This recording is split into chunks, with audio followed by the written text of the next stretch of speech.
India மற்றும் இங்கிலாந்து அணிகளுக்கு இடையிலான முதலாவது T20 கிரிக்கெட் போட்டி இன்று கொல்கத்தாவில் உள்ள ஈடன் கார்டன் மைதானத்தில் நடைபெற்றது. இதுல இந்திய இளம் வீரர்களின் அபாரமான ஆட்டத்தால் இந்திய அணி 7 விக்கெட் வித்தியாசத்தில் அபாரமாக வெற்றி பெற்றிருக்கிறது. இங்கிலாந்து கிரிக்கெட் அணி இந்தியாவில் சுற்றுப்பயணம் செய்து முதலில் 5 T20 போட்டிகள் கொண்ட தொடரில் விளையாடி வருகிறது. இந்த நிலையில் முதல் T20 போட்டி இன்று நடைபெற்றது. இதில் டாஸ் வென்ற இந்திய அணி முதலில் பந்து வீச தீர்மானித்தது. இதன்படி தொடக்க வீரர்களின் 2 விக்கெட்களையும் ஹர்ஷப் சிங் விரைவாக வீழ்த்த அதற்கு பிறகு சுழற்பந்து வீச்சாளர்கள் தங்களது வேலையை காட்ட ஆரம்பித்தனர். இதில் அணியின் கேப்டன் பட்லர் மட்டுமே அணியின் மானத்தை காப்பாற்றினார். 44 பந்துகளை எதிர்கொண்ட நிலையில் 8 பவுண்டரி மற்றும் 2 சிக்ஸர் என 68 ரன்கள் குவித்து ஆட்டம் இழந்தார்.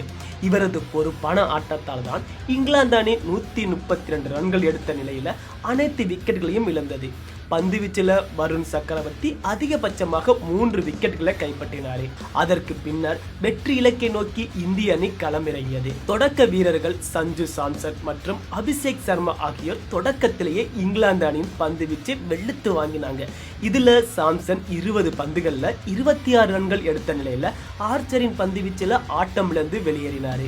அதற்கு பின்னர் களமிறங்கிய கேப்டன் சூரியகுமார் யாதவ் தனது 3வது பந்திலேயே அதே ஆர்ச்சரின் பந்து வீச்சில் நடைய காட்டினார். மறுமுனையில் தொடக்க வீரர் அபிஷேக் சர்மா தனது அபாரமான அதிரடி ஆட்டத்தை விளையாடி கொண்டிருந்தார். வெறும் 34 பந்துகளை மட்டுமே எதிர்கொண்டு 5 4 8 6 என 79 ரன்கள் எடுத்த நிலையில அடில் ரசித்தின் பந்து வீச்சில் வெளியேறினார். இதற்கு பின்னர் திலக் வர்மா 19 ரன் மற்றும் ஹர்திக் பாண்டியா 3 ரன்கள் எடுத்த நிலையில இந்திய அணி 3 விக்கெட் இழப்புக்கு 12.5 ஓவரில் 133 ரன்கள் குவித்து மெகா வெற்றியை பதிவு செய்தது. சிறப்பாக விளையாடிய அபிஷேக் சர்மா ஆட்ட நாயகன் விருதை பெற்றார்.